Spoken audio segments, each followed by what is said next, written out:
Tu dinero en acción, episodio 57.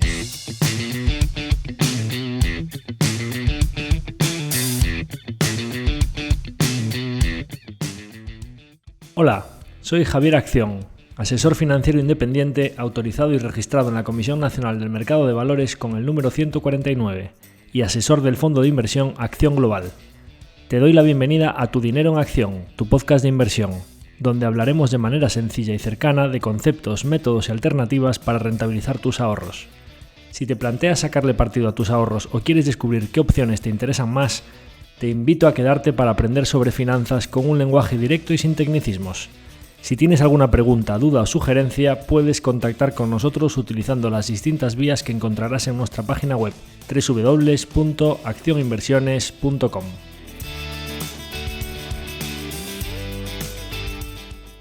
El contenido de este podcast es divulgativo. Las opiniones aquí expuestas son meramente informativas y en ningún caso suponen una recomendación de inversión. Si buscas asesoramiento financiero, debes dirigirte a cualquiera de los asesores autorizados y registrados en la Comisión Nacional del Mercado de Valores. En el episodio de hoy volvemos con nuestro segundo cajón de sastre, pues ya volvemos a tener unos cuantos retales de diferentes temáticas en nuestro cajón pendientes de comentar, y como el primer capítulo que hicimos este tipo así variado, que fue el capítulo 49 que hicimos en marzo, al ser un capítulo variado que toca diferentes temáticas, pues normalmente es del gusto de diferentes tipos de oyentes, ¿no? Entonces yo os había comentado que cuando tuviésemos así diferentes temáticas que no encajasen en ninguna categoría concreta, por no ser un capítulo específico ni de resultados empresariales, ni tampoco divulgativo, ni tampoco de experiencia personal, pues que haríamos un cajón de sastre para comentar todos esos temas. Y hoy va a ser un capítulo de este tipo en el que vamos a hablar de petróleo y gas, vamos a hablar de videojuegos, vamos a hablar del sector financiero en Estados Unidos, vamos a hablar de instrumental científico y vamos a hablar del sector del automóvil. Entonces, yendo con ello, el primer tema del que quería hablaros es que habemos deal en Quistos Holdings, nuestra participada en el sector originalmente solo de gas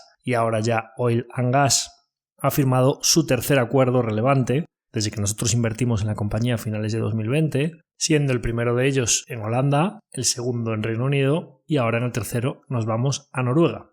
Para el que le interese la compañía, recomiendo, como no voy a hacer aquí una explicación completa de todos los activos de Quistos y toda la evolución y todo el pasado de Rock Rose Energy y todo el track record de Andrew Austin, que es fundador y ahora chairman, bueno, era el CEO, pero vamos a decir que es el comandante a bordo de nuestra nave tripulando entre las aguas revueltas del Mar del Norte para nuestras inversiones oil and gas. Pues recomiendo que podéis ir a nuestra página web en la parte de posts y encontráis allí un escrito en el que dimos algunas pinceladas sobre Quistos y sobre todo comentamos en detalle un poco los diferentes puntos que tocamos en la entrevista que me hicieron sobre Quistos en Momentum Financial, que además la propia entrevista en YouTube, el vídeo lo tenéis ahí en ese mismo post y todos los comentarios y podéis ahí ver un poco largo y tendido, ahí hablamos de Quistos, ¿no? Entonces hoy vamos a ir un poco más al grano de lo que es el nuevo acuerdo, las bonanzas y desventajas de irse a una jurisdicción como Noruega y un poco también dar algunas pinceladas de cómo es la situación actual de todo el portfolio de activos de Quistos. Aprovechando estas novedades, pues ha habido una entrevista de Andrew Austin pública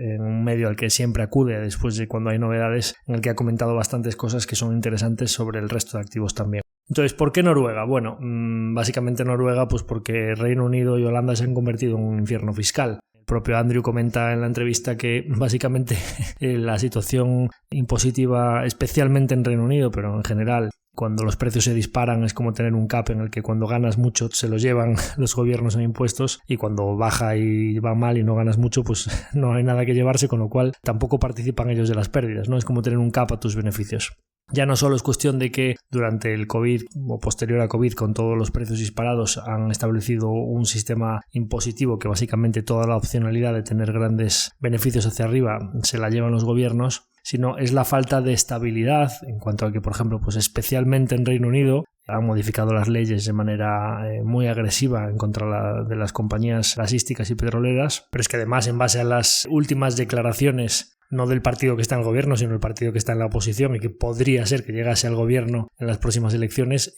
no parece que la situación mejoraría, sino que podría ser incluso peor, ¿no? Entonces esa falta de estabilidad a nivel impositivo en Reino Unido, pues básicamente lo convierte en una jurisdicción completamente ininvertible, ¿no? Entonces, bueno, pues este es el principal motivo de que haya decidido irse a Noruega. Es un país que, como comentaremos ahora, pues tiene un sistema impositivo que es también muy agresivo en el cobro de impuestos cuando estás obteniendo beneficios, pero por contra muy beneficioso para la época de exploración, en la que tienes grandes rebates en cash, no en futuras deducciones, sino que te devuelven en cash una parte muy importante del CAPEX para fomentar que las compañías exploradoras aumenten producción, que es lo que a futuro va a derivar en pagos de impuestos al gobierno, ¿no?, cuando tienes esos beneficios. Pero sobre todo, más allá de esto, que ahora daré un poco los detalles del sistema fiscal para las compañías de petróleo y gas en Noruega, lo que tienes es una estabilidad. Lleva bastantes años sin cambiar la ley fiscal para este tipo de compañías en Noruega, y ya es que a nivel cultural en general en los países nórdicos son bastante de cuando un sistema funciona no cambiarlo, y ellos saben que el petróleo es un sector estratégico para ellos, que obviamente tiene que pagar muchísimos impuestos, pero en el que no puedes fomentar que el petróleo se quede bajo tierra. Es decir, no puedes fomentar un sistema impositivo que obliga a las compañías a dejar de producir, porque entonces tus altos impuestos se convierten en nada. Entonces hay que fomentar esa producción y luego tasarla, ¿de acuerdo? Entonces eso parece que en Noruega lo tienen claro. Entonces, recapitulando un poco, ya he dicho, para quien le interese la compañía en general, pues os vais a la entrevista o al post que tenemos en la página web sobre Quistos y la entrevista de Momento Financial, pero hablando concretamente de este deal, básicamente pues es una situación distressed que se llama, o sea, estamos adquiriendo una compañía que estaba en situación de deterioro financiero muy claro, que se llama Mime Petroleum, parece ser que se pronuncia Mima, bueno, pues Mima Petroleum. Es una compañía que estaba participada por un fondo que se llamaba Blue Water, que ya había dicho que no ponía ni un duro más, porque básicamente estamos comprando unas participaciones en dos pozos, el del 10 y del 7%, que no están operados por Mima Petroleum, sino que están operados por Vår Energi, que es una compañía energética bastante grande, también de los países nórdicos, también cotizada. Esta compañía básicamente pues tiene del orden de 1.100 millones de barriles en reservas probadas y probables, o sea, reservas 2P, y capitaliza 6 billones y tiene 2 billones en deuda. O sea, está como al cambio en dólares a unos 8 billones de enterprise value, 1.100 millones de barriles, pues está cotizando del orden de un poquito menos de 8 dólares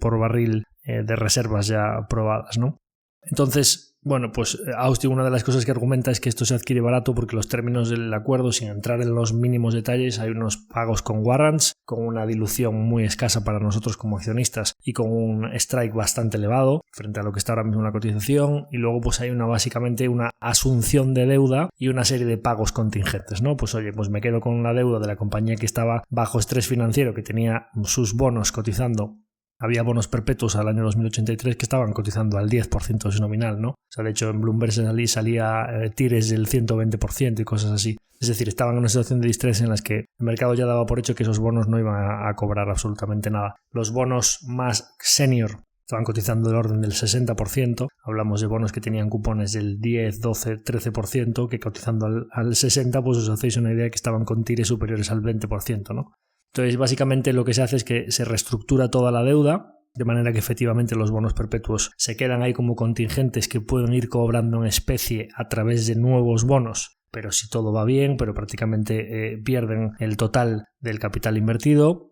Y luego pues se emite un nuevo bono super senior para refinanciar los que había, y hay un bono que se queda con pago parcial en cash y pago parcial en PIK, que se llama, ¿no? Payment in Kind, que es un pago en especie, con nuevos bonos que aquí esto lo que le supone es que aunque la TIR de esos bonos o la rentabilidad que va a pagar por sus bonos es superior a la que paga por los bonos de Tulip, para Quistos la salida de cash a corto plazo es inferior porque una parte muy importante de la TIR la paga con bonos que se van acumulando, con lo cual está financiando ese pago de intereses con deuda futura. Además, Quistos solo garantiza 100 millones de esos bonos y el capital emitido o los bonos emitidos son bastante superiores. Por eso yo estuve investigando un poco y decir, oye, pues a ver si los bonos de Quistos, dependiendo del vencimiento, si son a 2025, si son a 2026, o sea, hay vencimientos a 1 año y a 2 años más o menos, y están pagando tires del 6 al 8 y pico %, ¿no? Los bonos de Mime Petroleum estaban pagando tires, dependiendo del caso, los había del 12-13, ya digo después del deal, o sea, después de que Quistos la hubiese adquirido, y había unos que estaban con tires del 17%, ¿no? Y bueno, a ver si aquí hay una oportunidad de adquirir unos bonos con el mismo riesgo que Quistos, pero con una TIR superior, porque el mercado aún no haya descontado todo el efecto de ese deal, o porque el mercado considere que es un activo de más riesgo, pero que si tienes el soporte de Quistos, pues a mí me vale Quistos con un plazo ligeramente superior a los bonos de Tulip, ¿no? Que es nuestro activo holandés, pero con una TIR superior.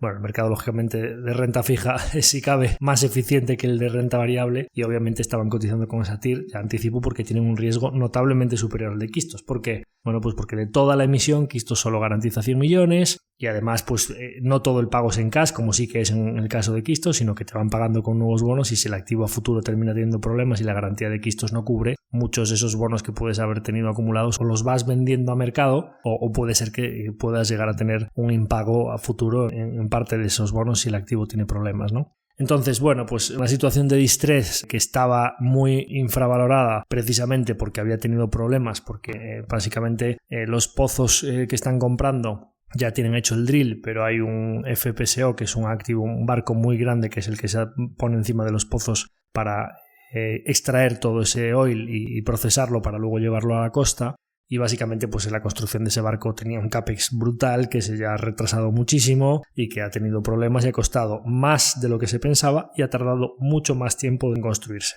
Todo esto en una situación en la que pues el titular de la participación minoritaria, que no es el operador es Vår Energi, pero el titular de la participación minoritaria tiene un accionista que dice que no pone más equity, pues en ese momento los bonos empiezan a caer, no puedes cumplir con tus compromisos y básicamente pues el cash flow que estás obteniendo de la poquísima producción que hay ahora mismo, que son solo 2.000 barriles, no llega para atender los compromisos financieros y en ese momento pues tiene que aparecer un salvador tipo Quistos que la compra básicamente al precio al que quiere, ¿no? Entonces Quistos básicamente paga una cantidad simbólica de $1 por los activos, quedándose con toda la deuda y dando a cambio unos warrants. Oye, me quedo yo con la deuda, los bonistas se quedan tranquilos porque tienen un deudor de mayor calidad crediticia y además un poquito de upside si las cosas van bien con unos warrants a nombre de Quistos para los accionistas. En caso de que vaya muy bien el equity de Quist, pues oye, tienes un poco esa opcionalidad futura desde un strike notablemente superior al precio al que está ahora mismo cotizando. Entonces, ¿nosotros qué obtenemos a cambio de asumir esos compromisos y de unos pequeños warrants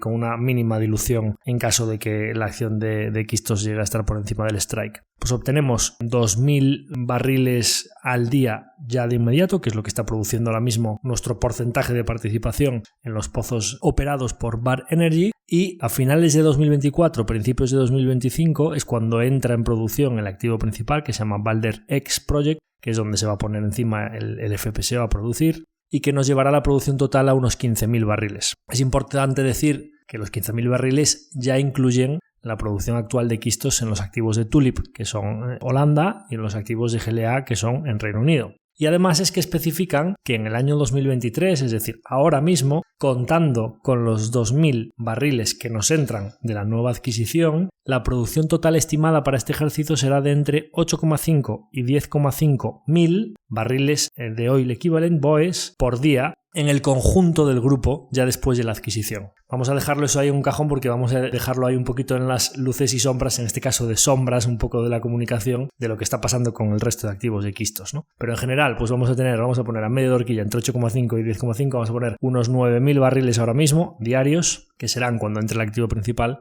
finales del 24, principios del 25, de unos 15.000. Es decir, vamos a decir que cerca de duplicar producción para Quistos. ¿Y qué estamos pagando por esto? Bueno, pues estamos pagando, hay diferentes estimaciones porque Andrew Austin dice que con todos los pagos contingentes, las devoluciones de cash, principalmente, ¿por qué devoluciones de cash? Bueno, porque Andrew siempre había dicho que él no quería irse a Noruega porque para empezar un activo desde cero, las inversiones, todo el tema social, el capex que hay que meter, pues que es muy complejo en Noruega, ¿no? Iniciar un proyecto nuevo. Pero que este caso era particular porque una gran parte de la inversión ya se había realizado, el capex ya está desembolsado, una gran parte, y que entonces estaba muy maduro en una fase ya muy final de producción en la que puedes hacer unos cálculos bastante seguros de lo que te va a producir este activo, ¿no? Entonces, el tema de que el CAPEX esté metido es muy importante. Resulta que en Noruega hay una parte de deducciones del CAPEX, más o menos 2/3 del CAPEX te lo devuelven, con lo cual, por el CAPEX que metió esta compañía en el ejercicio 2022, es decir, que ya está invertido, tenemos una devolución en 2023 de 80 millones del gobierno de Noruega que entran a finales de este año.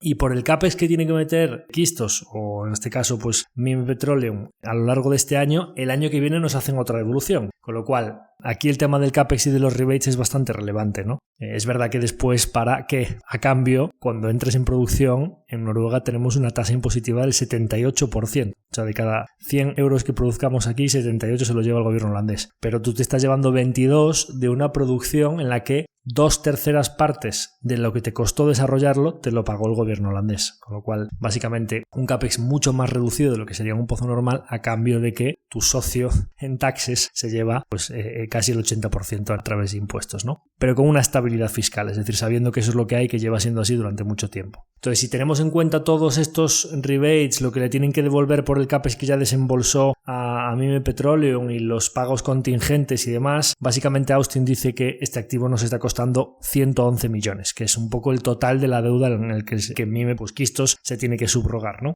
Hay algo de diferencias de opinión en el sector porque pues agradezco también desde aquí a Mike Wilson, que es el analista de Jefferies, estuve hablando, que es el que lleva la valoración de Vår Energi, que es un poco el operador principal, porque decíamos, oye, si esto nos lo estamos comprando a 111 millones, son pues 25 millones de barriles reservas probadas y probables, 24 millones concretamente, pues Austin dice que está comprando a 4,75 el barril. Claro, Jefferies dice que Vår Energi a $8 el barril estaba tirada, o sea que Vår Energi está muy barata y nosotros estamos comprándonos a prácticamente la mitad de las reservas de Mime Petroleum de una compañía que Austin dice que es como comprarte una filial de Vår Energi pero a la mitad de precio. Bueno, yo estuve hablando con el analista que hizo esa valoración para preguntarle, oye, ¿tú crees que esto es así de barato y tal? Y dice, bueno, Austin lógicamente va a decir solo las partes buenas. Obviamente, para que tú llegues a tener esos 15.000 barriles, tienes que meter a lo largo de 2023 otros 130 millones de CAPEX, que es verdad que tendrán también su rebate de 90 y pico millones, pero que ese rebate no llega hasta 2024, ¿no? Entonces, bueno,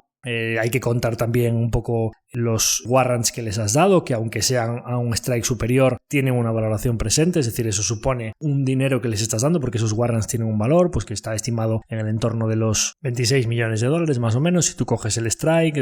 a 385 peniques, que es la conversión, y el número de warrants que les está entregando, pues con los cálculos que se realizan un poco del valor presente de esa dilución y de ese activo, esa opción call que le estás dando de compra a los accionistas de Mime que están vendiendo, pues de comprarse la acción de Quistos a 385 cuando esté por encima, pues esos warrants tienen una valoración, ¿no? Más luego Mime tiene un cash en balance y tiene unos rebates de impuestos y hay que hacer un pago a los accionistas de 75 millones y tú asumes una deuda de 225, pues all in coges la deuda que asumes más el pago que estás realizando son unos 300 menos unos 100 millones de cash que tiene Mime más 80 del rebate, pues te queda que en neto estás asumiendo una deuda de 111 más o menos, que es lo que dice Austin que cuesta todo el deal, pero que tienes los warrants de 26, con lo cual estaríamos hablando de que ya no son 111, sino que estaríamos hablando ya de 137 millones, pero es que además Quistos dice en la propia entrevista que se está cubriendo de que haya retrasos adicionales más allá de finales de 2024, principios de 2025, con un pago contingente que en caso de que no se produjese la producción en el plazo estimado, es decir, si hubiese retrasos adicionales, estoy cubierto porque entonces no tengo que hacer ese pago contingente. Claro, pero tú estás diciendo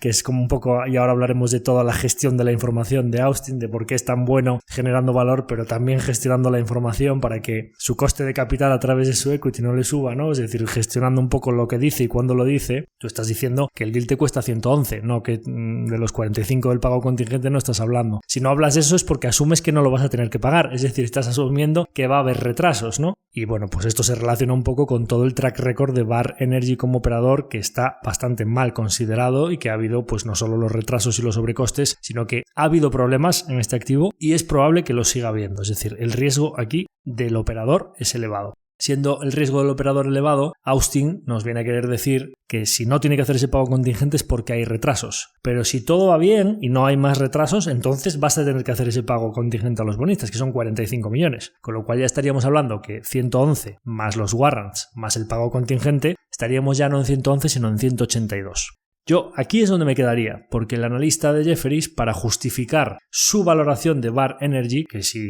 Quistos se está comprando esto a $4 y pico el barril, Vår Energi está cotizando a $8 y pico el barril, él no tiene argumentos para decir que Vår Energi está tirada y darle un price target más alto y decir que es una recomendación de compra. Entonces a continuación él dice, oye, pero es que Quistos para producir esto va a tener que meter 130 millones de CAPEX en 2023 y también se lo suma a una valoración a 1 de enero del 24 para un total de 312 millones en el deal de X, que es prácticamente el triple de lo que dice Austin que le está valiendo. Entonces dice, según esto, lo descuento a valor presente cuando me va a producir en 2025, lo traigo a valor presente de 2024 y esto está solo ligeramente por debajo de la valoración a la que yo he dicho que Vår Energi estaba barata, con lo cual me cuadra. Bien, si metes el CAPEX de 2023 que aún no se ha producido, también tienes que meter entonces el rebate que va a tener de más de 90 millones del gobierno holandés, con lo cual el CAPEX real de Quistos no son 130, sino que serían 30 o 40 millones, ¿no? Entonces, bueno, pues cada uno tiene que meter unas cosas u otras, pero yo lo que diría es que para mí no es una escala de blanco y negro, sino que yo me quedo en la escala de grises y no voy a decir que es tan barato como está diciendo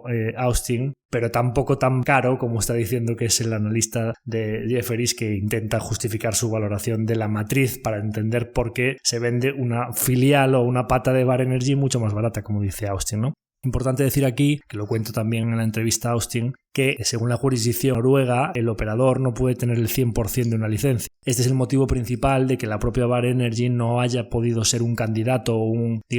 postor en la mesa para quedarse con la participación de Mime Petroleum a un precio tan bajo. Entonces, bueno, como ya no era un postor, bueno, pues justifica un poco que no haya querido comprarse o no haya podido comprarse una participación a la mitad de lo que capitaliza ella misma. Para mí es una escala de grises y yo creo que la valoración está más o menos en el medio y no es ni tan tirado como dice Andrew ni tan caro como dice el otro analista, digamos que está en el medio. Entonces, bueno, pues por ahí andará, más o menos entre, no serán los 110 que dice uno ni los 300 que dice el otro, pero yo los 180 de sumarle a la deuda que asumimos ahora mismo, sumarle como mínimo los warrants y el pago contingente, pues creo que sí que estaría ahí razonable y ahí estaríamos hablando de unos $7 por barril de reservas probadas y probables, no los 4,75 que dice uno ni tampoco los $13 que dice el otro.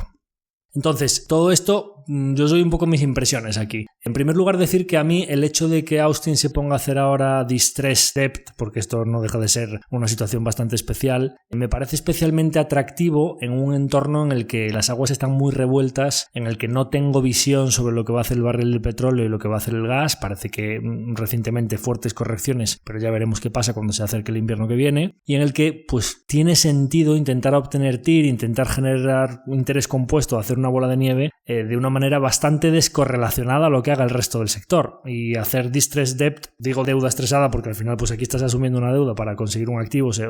conseguir un activo que te da una yield o que te genera un cash pero a base de asumir deuda, porque aquí no estás poniendo cash propiamente dicho, no es una inversión pura de poner el cash, sino que pones el balance básicamente, con el riesgo bastante limitado y un cap de riesgo hasta 100 millones, asumiendo una deuda superior pero con una garantía bastante inferior y con todo bastante atado con el pago contingente y demás, ¿no? Y parece que bueno, pues un activo que tiene altas probabilidades de que, aunque hubiese algún retraso más, producir pronto y a unos precios muy razonables y con una gran inyección de cash en una jurisdicción, bueno, pues que parece que es bastante estable, ¿no? Entonces, el hecho de que, primero, que vayamos hacia distress debt, me parece que es razonable para obtener una TIR muy descorrelacionada del resto de nuestra cartera. Segundo, irnos a una jurisdicción nueva como Noruega, pues oye, como mínimo aumentamos diversificación. Estábamos en Holanda y Reino Unido, pues tenemos una tercera pata donde es bastante probable que pueda haber nuevos deals o que podamos tener nuevas negociaciones por activos así bastante estresados, ¿no? O por lo menos decir, oye, pues si me estáis sangrando impuestos en otras jurisdicciones, pues ya planto la semilla a irme hacia otra jurisdicción donde a lo mejor a futuro encontramos cositas, ¿no? Y tercero, que si cabe más importante, ahora voy un poco hacia la vida útil de los activos. Cuando nosotros compramos Quistos y se compró el activo holandés, pues en el propio post que os decía antes podéis leerlo, está explicado, tengo un hilo muy largo de Twitter donde lo explicaba un poco la calidad del activo, la vida útil, los costes de producción y demás. Pues eso tenía una vida útil de entre 6 y 7 años. Vale, eso fue a mediados del 21 cuando adquirimos ese activo, estamos a mediados del 23, han transcurrido 2 años. Una de las cosas que se traduce del nuevo release, yo decía, joder, Quistos tenía que haber publicado su informe anual de 2022 el 14 de abril, más o menos, tenía de fecha. Yo veía que no se publicaba, que había retrasos. Claro, no se publicaba porque iban a publicar esto. Y cuando publican esto, de repente dicen que donde nosotros teníamos 6.000 barriles al día en el activo holandés y 6.000 barriles al día en el barriles de petróleo o BOE, ¿no? Barrels of Oil Equivalent, que al final pues es la métrica equivalente a barriles pero en gas. Pues en total, cuando compramos el activo de UK, en total nos habríamos ido a 12.000 barriles. Es verdad que sabemos que, pues sobre todo el activo de Yuki tenía una vida útil de 1,5, 2 años y el otro una vida útil de 6, pues oye, cuando pasa 1 año y pico desde entonces, pues vas a tener un declino importante, pero más o menos estimábamos que en el 2023 estaríamos no en 12.000, pero probablemente en 10.000. Y sabíamos que en los últimos drills que metieron 20 millones y pico de CAPEX en el activo holandés, en Q10A, pues que había ido bastante mal. O sea, que básicamente pues que los drills laterales y todo esto de estimular la producción y demás que habían hecho no habían conseguido gran cosa. No porque no haya petróleo ahí, sino que parece que la técnica que utilizaron no es la correcta y que pues ya verán si hacen drills nuevos o cómo lo hacen. Pero que no habían conseguido estimular la producción. Pero no sabíamos en cuánto estaba declinando. Claro, si tú haces números y te están diciendo que ahora al comprarse esto que tiene 2.000 barriles más puedes estar en una horquilla de 8 a 10, esto implica que sin esto estarías en una horquilla de 6 a 8. Cuando nosotros estimábamos que hace 2 días cuando compramos el activo de UK estábamos en 12.000 y que este año podríamos estar en 10. Es decir, una de las cosas que subyace en este release es la gestión de la información de Austin de no publicar el informe anual hasta tener la buena noticia del nuevo acuerdo para decir que el declino en los pozos que teníamos está siendo brutal. O sea que Q10A está siendo un desastre, que está con una producción muy baja y era nuestro activo principal y el que más vida útil tenía. Si era el activo principal y el que más vida útil tenía y el otro, el de UK, tenía una vida útil de 1 año y medio que con algo de CAPEX podían prolongarlo y luego ya hablaremos de Benriac a ver qué pasa, pues lo que sucede aquí es que volvemos a tener cigar butts de producción de 1 año y pico, 2 años, alargar vida útil, CAPEX o no CAPEX, rebates, o sea, esto es muy Rock Rose Energy. Esto es una historia que ya no es de un activo en la frente de la costa de Holanda de muchísima calidad, con costes de producción bajísimos y tal, sino que ya es aguas revueltas, que es donde mejor se desenvuelve Andrew Austin y vuelve a tirar la cabra al monte a buscar activos estresados en los que el valor pueda venir de comprar muy barato y de a partir de ahí obtener la TIR pues con la impresión de cash del primer y segundo año, alargar vida útil y pues que en el CAPEX lo hayan puesto otros y que sean los que pierdan el dinero y el llevarse los frutos de comprar muy bajo, ¿no? Entonces, cuando estás en esa situación y esos son los dos activos que tienes, comprarte un activo que empieza a producir y que su rampa de producción aumenta mucho a finales del 24 y principios del 25, más allá de diversificar hacia una jurisdicción nueva, alargar la vida útil promedio del pipeline y que sobre todo tengamos un portfolio que tenga visibilidad de 2025 en adelante, claramente es muy positivo. Entonces, positiva la diversificación, positiva el alargar el vencimiento, un poco el declino o digamos la vida útil de los pozos más allá de 2025. Positivo que nos la estamos comprando o a precio intermedio o tirando a bastante barato, depende qué datos cojas, ¿no? Entonces, estás reinvirtiendo a una TIR bastante alta. Positivo que Austin empezaba a tener bastante cash acumulado en el balance de Kist y que con esto nos quedamos con net cash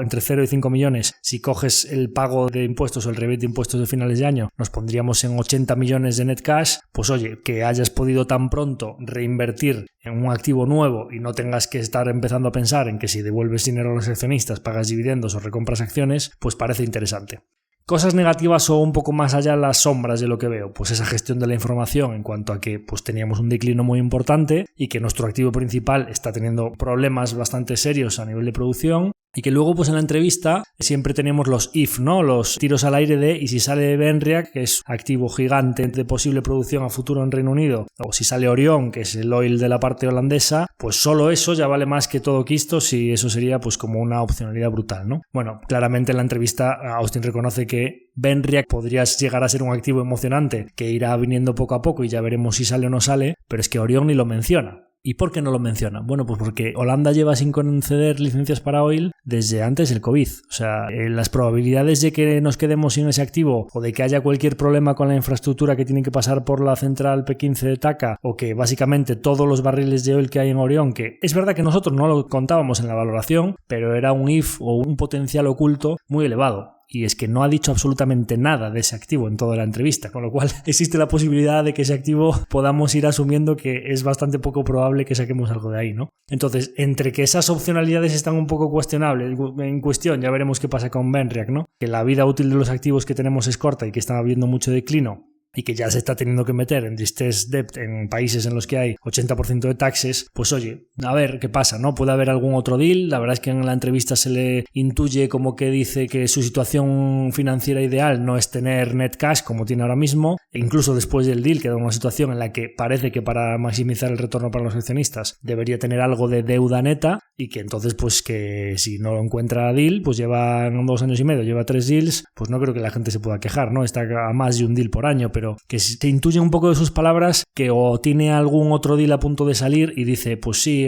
que parece claro que en Reino Unido y Holanda no, pues o en Noruega o en otras jurisdicciones, dice, ¿no? Entonces, bueno, pues ya veremos. Pero en principio, dentro de todas estas luces y sombras, sí que es verdad que cuando ves la entrevista y le escuchas hablar y ves un poco el conocimiento que tiene de las diferentes jurisdicciones, de los diferentes tipos de activos, de la vida útil, de dónde procede la TIR, te das cuenta un poco que para tener una pata en este sector, en un escenario tan revuelto y en el que se pueda generar una bola de nieve importante, comprando muy barato o desplegando capital a TIRs muy altas, tienes que ir de la mano de una persona de este tipo. Y por eso nosotros, aunque no invertimos en el sector oil and gas a nivel general porque no tenemos visión sobre una variable externa tan importante como es el barril del petróleo o el precio del gas, siempre hay alguna excepción que confirma la regla y Quistos concretamente es nuestra excepción en este sector de la mano de Andrew Austin. Y por dar un poco una conclusión de que realmente incluso en un entorno muy revuelto, asignando muy bien capital y tomando decisiones inteligentes y oportunistas, se puede generar valor para los accionistas, incluso en sectores que son históricamente sectores de retornos sobre el capital invertido muy reducido. En este caso, pues parece claro que el capital invertido por Andrew Austin a través de Quistos está invirtiéndose a un retorno sobre el capital invertido bastante más elevado que la media del sector. Porque simplificando muchísimo la tesis de inversión, podríamos decir, bueno, pues Quistos, ya no hablamos de su historia anterior en Rock Rose Energy, pero en este caso Quistos es listado a finales de 2020 con una IPO pues que todos los accionistas, incluido el mismo, habíamos puesto 40 millones de libras y que en la segunda ampliación de capital que hace cuando compra el activo holandés levanta otros 40 millones. Más o menos, digamos que los accionistas aquí hemos puesto 80 millones en general. Bueno, solo hay que mirar la cotización de la acción la listan a 100 peniques y está ahora mismo pues a 300. Si miras el retorno medio, puede ser un poco partidista porque dices, oye, no, es que el gas se le disparó, tuvo mucha suerte porque era imposible prever una situación energética como la que pasó en Europa. Bueno, también es importante decir que también era imposible prever un infierno fiscal como el que hemos atravesado, con lo cual vamos a decir que se compensa una cosa con otra. Bueno, pues la acción ha triplicado en el plazo de 2 años y medio, es una TIR del 49 y pico, o sea, está componiendo el capital al 50% anualizado. Pero podríamos decir, bueno, y si la acción ahora se te va a 200, pues te va a reducir esa TIR. ¿Cómo ves la acción a corto plazo? Bueno, parece que veo bastantes sombras, con un activo declinando, con el barril de petróleo y el gas bastante bajo presión, con unas jurisdicciones en las que solo va a comprar cosas que vea muy baratas porque a nivel fiscal está teniendo un infierno y que no ve mucha seguridad para invertir, y ya veremos si encuentra otro deal o tiene que devolvernos capital y demás. Entonces, no te fijes tanto en el precio de la acción para ver qué bien está haciendo el trabajo este hombre, sino que fíjate un poco en lo que hay, en los activos que tenemos, ¿no? Bueno, pues con independencia de lo que haga la acción, nosotros aquí os decía que pusimos los accionistas en la IPO, en la salida, o el listing, ¿no? Cuando sale la compañía a cotizar, levanta 40 millones y cuando compra el activo holandés hace una ampliación de capital asume los bonos de Tulip y les hace un pago a los accionistas de otros 40 millones. En general hemos puesto 80. Si nosotros cogemos el balance de Quistos ahora mismo, con el pago de impuestos, vamos a decir, venga, no cojas el CAPEX que viene por delante, porque tampoco cojo el rebate que viene por delante, vamos a coger lo que ya tiene hecho Quistos, lo que tiene pagado, el cash que tiene, los activos que tiene y lo que le deben. A nosotros el gobierno de Noruega, con el CAPEX que ya invirtió Mime Petroleum en el año 2022, nos debe esos 80 millones de rebate. Con lo cual vamos a contar que eso es lo que hay ahora mismo. No mires el CAPEX de delante, no mires la producción. Bien. Nosotros teníamos unos 5 millones más o menos a 31 de marzo de net cash, más esos 80, vamos a decir que después del deal tenemos 80 millones en net cash. 80 millones es exactamente lo que pusimos los accionistas. Es decir, nosotros tenemos en la caja exactamente el dinero que pusimos el día 1 y tenemos un activo holandés que posiblemente no produzca 6.000, pero a lo mejor pues está produciendo 2.000 o 3.000 barriles. Tenemos un activo inglés que estará produciendo pues los otros 3.000 o 4.000 hasta los 6.000 o 7.000 que tendríamos sin la nueva adquisición. Tenemos la nueva adquisición que produce 2.000. Es decir, en punto medio de horquilla 9.000 barriles hoy, parece que con una probabilidad bastante alta a un plazo de 1 año y medio, 2 años, 15.000 barriles. Y toda la opcionalidad de lo que pueda pasar en Benriach, lo que pueda pasar en Orion, lo que pueda pasar en Glendroach, que se llama la otra expansión, pues y todo el potencial de que a lo mejor pues resulta que ya tienen alguna otra cosa firmada y demás, ¿no? Bueno, pues sobre 80 millones que pusimos, que los tenemos en nuestras manos a día de hoy, todo eso que os acabo de decir, que gustará más o gustará menos, será con un infierno fiscal o será con menos infierno fiscal, será con más declino o menos, pero todo eso es el valor que ha generado este hombre en el plazo de, recordemos, primer deal mediados de 2021, estamos a mediados del 23. En 2 años tenemos en nuestras manos el mismo cash que pusimos y todo ese valor es lo que ha generado. Pónganle la TIR que quieran, a 15.000, ahora 9.000 y dentro de una temporada 15.000 más la opcionalidad, barriles diarios. Multipliquen por los precios de mercado, con un OPEX bajísimo, es decir, unos costes de producción muy bajos, unos márgenes muy altos, quítenle los taxes y esto es el valor que nos ha generado Andrew Austin en este tiempo. Creo que está demostrando que incluso en entornos bastante revueltos puede generar TIRs bastante altas y eso es lo que ha recogido la acción. Oye, ¿está a buen precio ahora mismo Kistos a 300 o no? Bueno, no entro a valorar.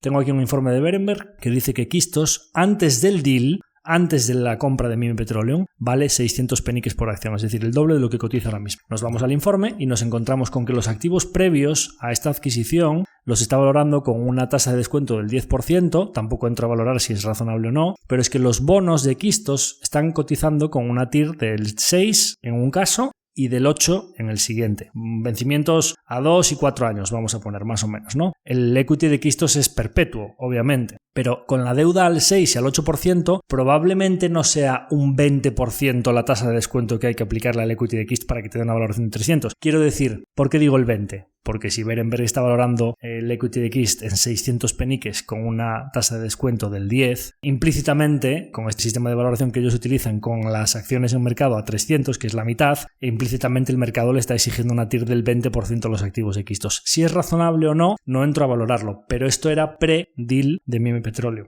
que nos va a añadir de 9.000 que estamos ahora mismo, 6.000 barriles en un año y pico, con lo cual algo sumará este deal, ¿no? Entonces, bueno, para mí mi visión aquí es que estamos en un sector revuelto y con muchas variables externas, pero con un comandante que sabe tripular bastante bien aguas muy revueltas y la única manera de aguantar todo esto es tener una posición pequeña y dejarlos hacer. No podría estar en este sector, en esta compañía, con todas estas variables y demás, con una posición del 5, 6, 7, 8% del fondo y por eso conforme fue aumentando a 400, a 500, a 600, en su momento tuvimos que vender y la redujimos y ahora tenemos pues un 2,5. Es lo razonable para la situación en la que estamos. Si en su momento vuelve a tirar y vuelve a subir, ya veremos lo que hacemos, pero para navegar por aguas turbulentas, una posición que me permita dormir muy tranquilo con el dinero de todos nuestros partícipes invertido ahí.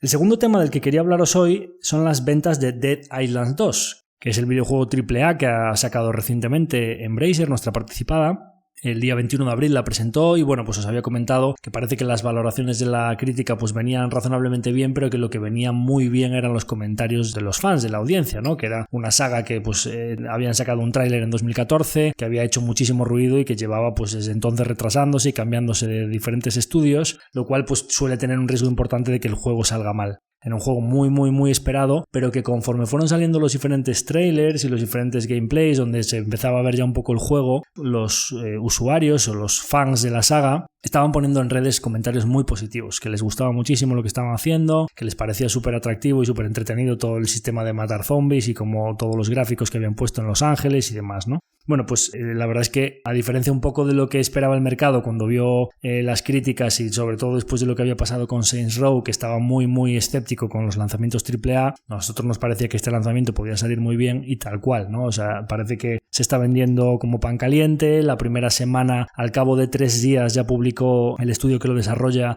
un release diciendo que ya habían vendido más de 1 millón de copias. Y la verdad es que sorprendentemente durante la segunda semana, que ya hay bastante competencia porque ha salido un juego que se llama Jedi Survivor, o sea un juego de la saga Star Wars que suelen ser superventas, ha salido con algunos problemas de rendimiento, especialmente en PC este juego, con lo cual pues está teniendo críticas bastante malas, lo cual para nuestro Dead Island lógicamente pues es positivo que haya menos competencia. Pero ha seguido liderando bastantes tablas tanto en PlayStation como Xbox como en Epic, lo cual implicaría que la cola de ventas, o sea, no solo las ventas del primer fin de semana, sino la cola de ventas de los días posteriores puede estar siendo muy buena. Si tienen 3 días 1 millón de ventas, posiblemente ahora mismo estaría entre 1,5 millones y 2 millones, muy probablemente en el trimestre completo, para el que aún faltan 2 meses, pueda superar holgadamente los 2 millones, y esto implicaría que con unos 60 millones de dólares de producción, más o menos de coste, a partir de 1 millón y pico en ventas estás en break-even. Con lo cual, si en el primer trimestre fiscal del año 24, que es el que se presenta a cierre de junio, Embracer publica que está con ROIs, retorno de la inversión, de dos veces y pico, o sea que ha más que duplicado la inversión en este juego, podría ser acogido como una noticia bastante positiva que a todo el pipeline de juegos AAA, de juegos de alto presupuesto de Embracer, le pueda otorgar un re-rate que estaba pues como muy deprimido, porque como Saints Row había salido mal, pues ya Embracer no iba a hacer juegos buenos nunca más, ¿no? Entonces pueden empezar a acumularse las buenas noticias, porque además también se especula con la posibilidad de que el acuerdo de plataformas que tenía con alguna empresa grande, ya no se sabía si pues Amazon,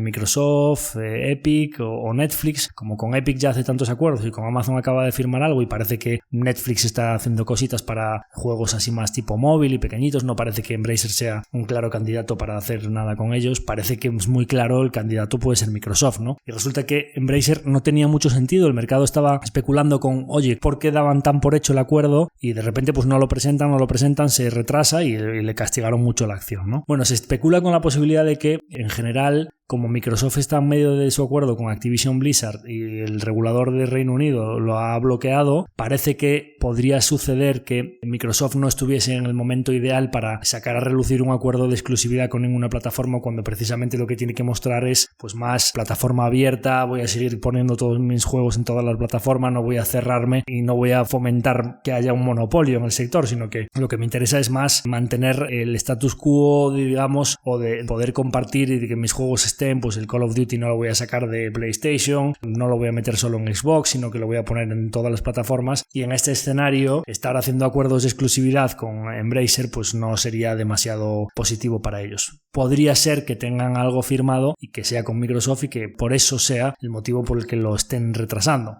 Entonces, entre que Dead Island 2 ha salido muy bien y que pues posiblemente en el earnings release de mayo Embracer pueda comentar ya algo de este acuerdo multiplataforma, si se empiezan a acumular las buenas noticias, posiblemente pueda cambiar la dinámica de la acción y empecemos a ver un poco de re-rate, ya no digo hasta lo que cotiza de promedio el sector, pero es que Embracer está muy barata, o sea, está como a 7-8 veces EBIT, cuando todo el sector está a casi el doble de promedio, ¿no? Con lo cual, bueno, pues veremos a ver qué pasa, pero como mínimo es una muy buena noticia que por fin hayan sacado un juego muy bien, que va a tener un ROI bueno y además un juego de presupuesto alto, que ya Embracer no se podía permitir cometer más errores. Así que bueno, de momento los datos de ventas están siendo muy positivos y veremos si es la primera de una múltiple serie de noticias positivas que puedan otorgarle un re-rate a la acción. Quería hacer una pequeña parada aquí para enviarle mis agradecimientos a Gabriel Castro, gestor de Singular Asset Management, porque tanto en el caso de Quistos como en el caso de Embracer, pues hemos compartido bastante información, me han mandado research de diferentes casas de analistas, pues hemos estado comentando las diferentes cuestiones de ventas, de los videojuegos, de la situación de Quistos, ellos invierten también en renta fija de Quistos y de los bonos de Mime Petróleo, hemos estado hablando y demás, y ha sido muy útil la conversación con él, así que agradecerle desde aquí todo lo que hemos compartido estas últimas semanas sobre estas dos compañías.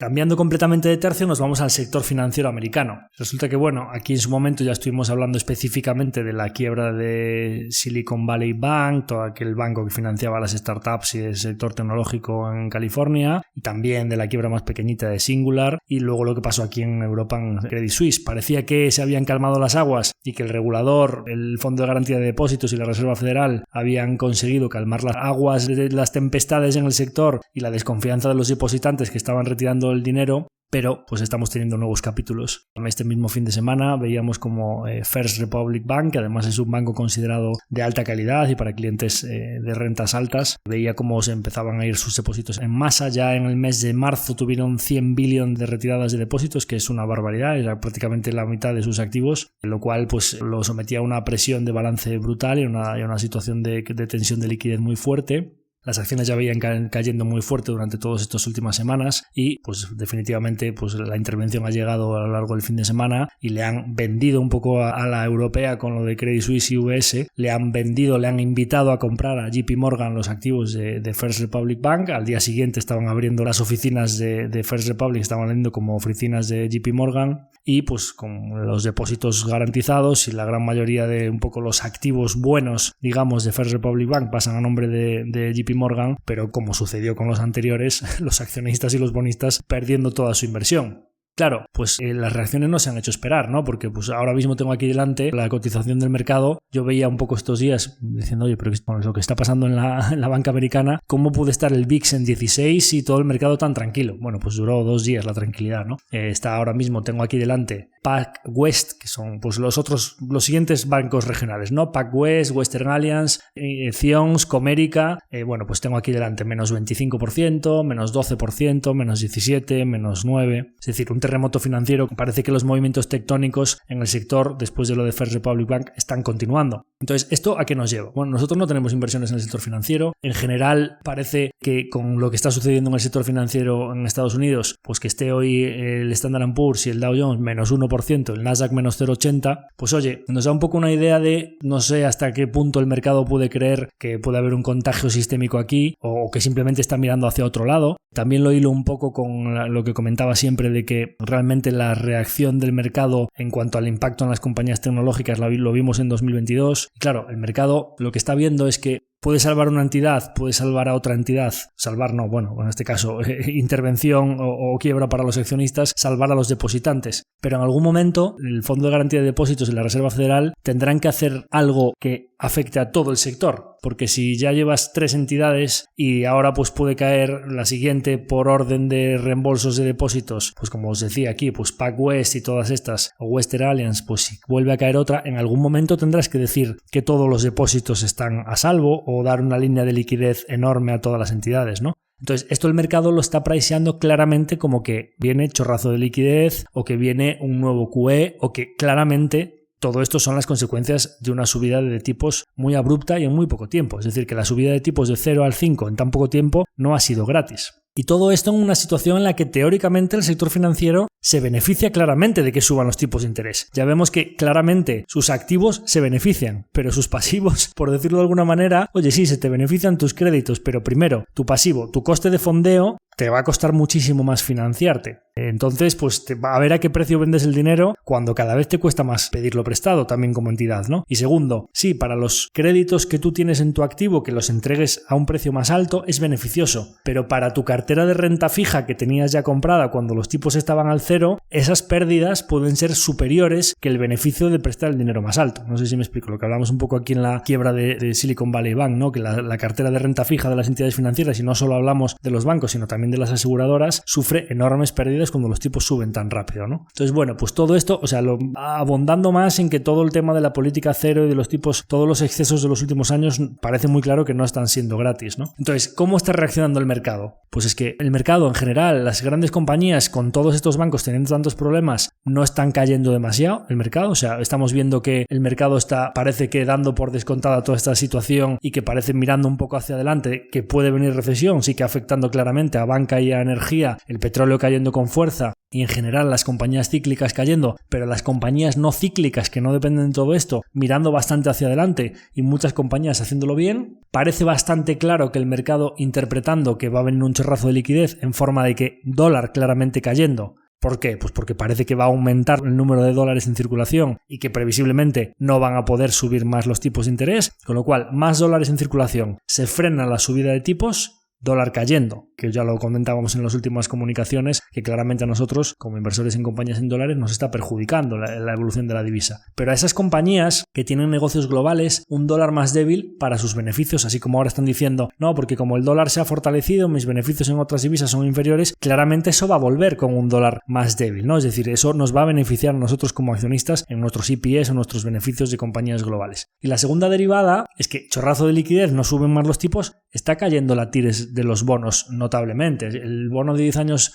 en Estados Unidos ya está por el 3,4. Ahora mismo está cayendo, el rendimiento del bono a 10 años está cayendo casi un 4%, ¿no? Desde el 3,50, 3,60 que venía estos días ya va por el 3,4. Entonces, tipos de interés parece que estables o a la baja. Tasa de descuento cayendo. Más liquidez en el sistema. Claro, yo os lo venía diciendo ya desde hace varios trimestres que cuando la inflación se relajase, el petróleo, la OPEP ha bajado, ha recortado la producción, temporalmente se fue el barril de 70 a 80, ya va otra vez por 70 y cayendo. Es decir, los tambores de recesión, todo esto que está pasando en el sector financiero, que la yield del 10 años americano esté cayendo y que haya más liquidez en el sistema, para las compañías que no sean cíclicas y que tengan modelos de negocios resistentes y que mucha de la caída que vieron en 2022 fue por un ajuste de múltiplo debido a esa subida de la tasa libre de riesgo, por eso el mercado está aguantando bien ahora, porque las Amazon, Microsoft, Google, las Apple, las compañías que tienen modelos de negocios resistentes y que nadan en caja y que les da igual que suban los tipos de interés porque no dependen ni del barril de petróleo ni de cuánto le cuesta el dinero a First Republic Bank, pero si Apple se acaba de meter en la guerra de depósitos hasta 250.000 por titular pagando, o sea, quiero decir que hay mucha gente que muy probablemente se sienta más seguro teniendo sus depósitos en Apple que en First Republic Bank o en Silicon Valley Bank, ¿me explico? Es decir, que para el sector financiero eso puede hacer mucha pupa y estas compañías están muy saneadas, tienen modelos de negocio bastante resistentes y habían visto caer sus cotizaciones por la subida de tasa de descuento. Si se revierte eso, podríamos ver incluso que el endurecimiento de las condiciones financieras pueda derivar en mayores probabilidades de recesión, que ahora parece bastante claro que los datos económicos empiezan a moderarse bastante y que parece claro, ya lo decía Elon Musk el otro día, como sigan subiendo los tipos de interés, las ventas de coches están muy duras, es decir, que a la gente le cueste un préstamo para el coche un 7%, pues es una barbaridad cuando hace nada costaba lo que costaba, ¿no? Entonces, que ese endurecimiento de las condiciones financieras claramente para los sectores cíclicos es malo, pero para la cotización de compañías resistentes, cuyo principal driver en las cotizaciones de los últimos tiempos no fue una caída de los beneficios, sino que fue el mercado exigiéndoles más rentabilidad, pues podríamos ver un escenario en el que pues, sectores financieros, sectores de energía, etcétera, lo hagan mal y las compañías resistentes en las cuales se centra el principal foco de nuestra cartera lo puedan hacer razonablemente bien. Así que a fuerte marejada en el sector financiero americano, y ya veremos cuánto tarda en venir a Europa. De hecho, los bancos del IBEX estos días estaban corrigiendo con fuerza también. Pero parece que para las compañías resistentes de nuestra cartera podemos estar haciendo razonablemente bien y aguantando todas estas tempestades porque ya las sufrimos en nuestras carnes en el año anterior, ¿no? Luego, cambiando otra vez de tema, nos vamos con nuestra amiga Just Scientific. Hablamos de la adquisición de Geotech, os dije que había comprado otra compañía pequeñita después. Bueno, pues David Cicurel, que parecía que ya había adquirido bastante y que tenía que asimilar todo esto, se nos ha ido otra vez de compras, esta vez comprando una compañía muy pequeñita, pero lo hilo un poco con el tema anterior en cuanto a que hay compañías que siguen haciendo las cosas bien y que pueden seguir generando valor y que incluso en un escenario de notable incertidumbre o endurecimiento de las condiciones financieras pueden aprovechar para ser oportunistas y generar valor para los accionistas a tasas muy altas. Es solo un ejemplo lo que voy a poner aquí porque realmente no es muy significativa la adquisición que han hecho en cuanto a los volúmenes, pero sí un poco en cuanto a las intenciones y a la capacidad de ejecución de este tipo de managements. Jats ha hecho su primera adquisición en Estados Unidos, es una filial de Reino Unido, o sea, una de las compañías subsidiarias de Jats la que compra a una compañía en Estados Unidos especializada en temas de edición de imágenes para la industria cosmética, una compañía que tiene sede en Los Ángeles, y es interesante tanto que una filial de Jats sea la que la adquiere como el hecho de que haga su primera adquisición en Estados Unidos, porque es irte a un océano de posibles adquisiciones, y el tema de que la compre una subsidiaria es interesante porque va un poco en la línea que todos sabemos que cuando vas alcanzando una escala grande tienes que empezar a distribuir tus brazos con mayor capacidad de maniobra para que puedan tomar sus propias decisiones de adquisición, un poco en la escuela de Mark Leonard, ¿no? De pues la cabeza de Mark Leonard puede controlar 10, 15, 20 adquisiciones al año, pero no puede controlar 400 adquisiciones al año, con lo cual cada uno de sus brazos tiene que tener capacidad de decisión y poder hacer business units que se llaman, que sean como mini constellations que vayan comprando a otras empresas. Bueno, pues esta primera decisión en esa línea de Jats Scientific es muy interesante porque es la primera vez que una filial de Jats hace una adquisición y el hecho de que la hagan a Estados Unidos también es interesante, pero no solo eso, sino que además es una compañía que es una empresa que genera 0,4 millones de EBIT, o sea 400.000, es una empresa bastante pequeñita, por la que pagan 1,6 millones. Hablando un poco de lo que hablamos estos días aquí de NBI Biddings, de la tasa de despliegue de capital, o de cuando hablamos de Geotech, de compañías que compraban a 5, 6, 7, 8 veces y un poco hacíamos la inversa para la tasa de despliegue, claro, cuando tú pagas 1,6 millones por una compañía que sin ninguna sinergia, no tenemos ni idea de si van a poder conseguir sinergias o no, o si van a poder eficientar y aumentar este bit, como hablamos en el caso de NBI Biddings y demás, pero ya sin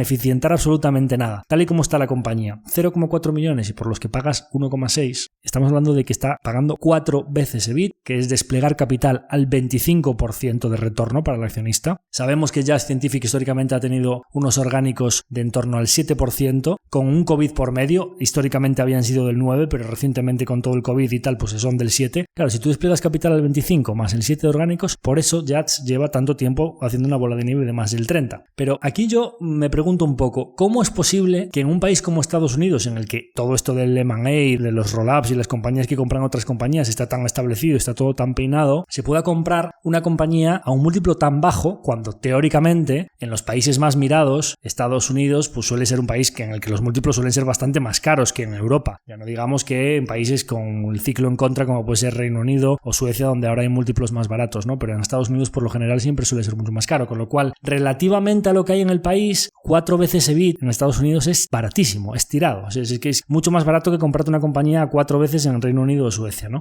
Entonces, ¿por qué? Primero, interesante que sea en Estados Unidos. Segundo, es muy barato. Tercero, ¿por qué? Claro, una compañía de 0,4 millones de EBIT está por debajo de los radares de todos los fondos de private equity. La gran mayoría de los fondos de private equity de los competidores, bueno, pues hay que comprarse un nicho específico en medición de imágenes para la industria cosmética, con lo cual, pues ya tiene que interesarte ese nicho específico, que no hay muchas empresas a lo mejor que quieran adquirir algo en ese nicho. Y segundo, tienes que ser una compañía en la cual no te importe hacer muchas adquisiciones muy pequeñitas como esta, que al estar por debajo de los umbrales donde están, de los radares donde están los private equities, que preguntan y dicen ¿cuánto hace? No, 0,2. No, nosotros no compramos nada que genere menos de 1 millón de bit o 2 millones de bit, o sea, tienen sus filtros, ¿no? Porque no quieren destinar recursos a una adquisición que va a ser poco aditiva para ellos. Bueno, pues aquí tenemos a David Cicurel por debajo del umbral de los fondos de private equity americanos, desplegando capital al 25% en Estados Unidos. Así que otra de las compañías en las que vemos que con independencia de lo que pase con el sector financiero, del endurecimiento de las condiciones financieras, que si suben las tires, lo que pase con el oil, la recesión o la no recesión, pues mira, siguen tomando medidas que para nosotros generan valor.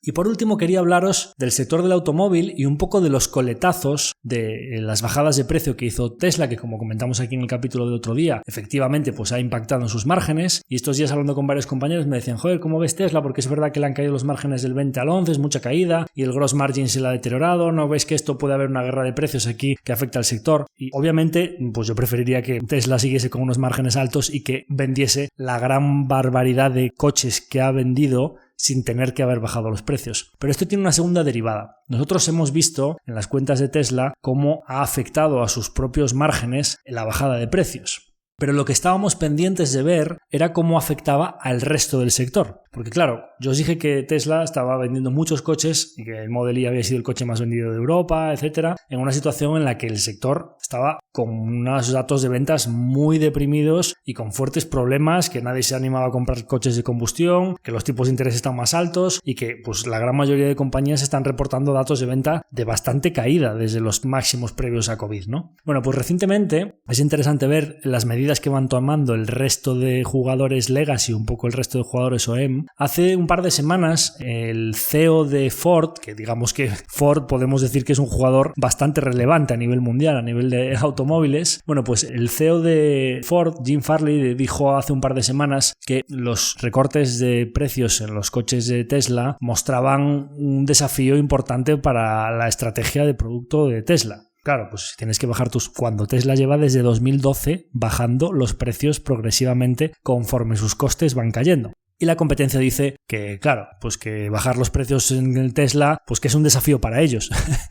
no para sus propias finanzas, no para los competidores que, bueno, pues han pasado 2 semanas desde entonces. En el día de hoy se publica que Ford baja los precios de sus Mach-E, de los Mustang E, o sea, de su línea de coches eléctricos, en un promedio de $4,000 por vehículo. Esto es 2 semanas después de que el CEO de Ford dijese que Tesla estaba poniendo en entredicho, desafiando un poco su estrategia de producto. Ford tiene que bajar los precios, obligada por la decisión de Tesla, y los tiene que bajar en una situación en la que Ford, si miramos un poco los datos de 2021 y 2022, Ford en 2021 hizo márgenes del 7% operativos agregados. Os dije que Tesla, tras la bajada de precios, había pasado de un 20 a un 11, pero es que Ford en 2021 hizo márgenes del 7, haciendo en la división eléctrica márgenes del menos 28, es decir, perdió $1 billón de bit, que es un margen del menos 28% en eléctricos, pero con los beneficios del 4 y del 6 y del resto de divisiones de combustión y demás, en conjunto hizo unos márgenes agregados del 7 en 2021. En 2022, en vez de perder $1 billón en los coches eléctricos, pasa a perder más de $2 billón en los coches eléctricos, es decir, duplica las pérdidas y los márgenes sobre ventas le han pasado del menos 28 al menos 40. Esto implica que, aunque las otras divisiones han mejorado, porque os decía que el sector estaba aún recuperándose post-COVID,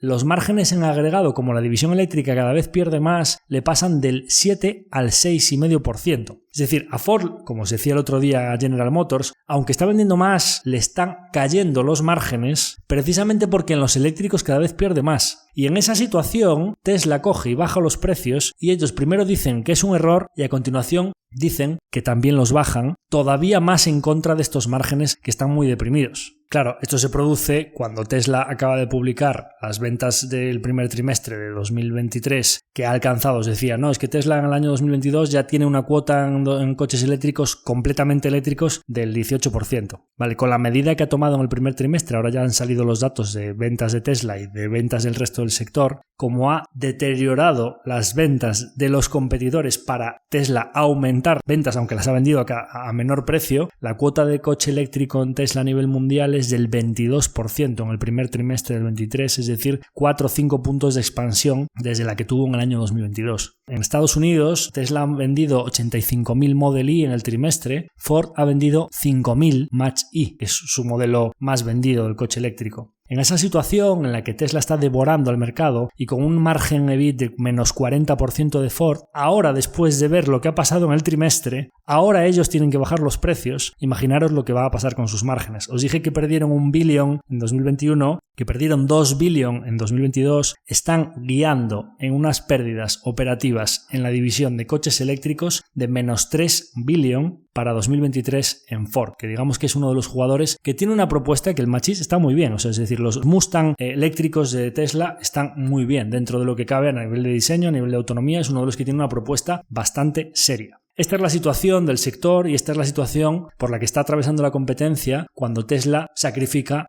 márgenes operativos del 20 al 11%. Digamos que para Tesla no ha sido gratuito, pero sin duda para los que no está siendo nada fácil atravesar esta situación es para la competencia. Con esta reflexión termino el episodio de hoy. Hemos hablado de oil and gas, hemos hablado de videojuegos, hemos hablado del sector financiero y de todos los movimientos tectónicos en los bancos regionales de Estados Unidos que veremos cómo derivan para el dólar americano, para la renta fija, para la volatilidad del mercado en general, que ya avisamos de que no sería rectilíneo y parece que sigue la marejada. Hemos hablado de las adquisiciones de Just Scientific al otro lado del charco por primera vez y hemos hablado de las bajadas de precios en Ford, del impacto que ha tenido la medida de Tesla y de la situación generalizada del sector del automóvil. Espero que os haya gustado el episodio. Por supuesto, como siempre, os invito a que lo compartáis con vuestra gente cercana si alguna de las empresas temáticas de mercado y demás que hemos mencionado hoy le puede gustar a alguno de vuestras personas cercanas. Así nos ayudaréis a que el podcast siga perdurando y creciendo en el tiempo. Os animo a que, como siempre, nos dejéis una valoración de 5 estrellas en Spotify. Y nada más, me despido de todos vosotros. Hasta la próxima semana. Un abrazo a todos.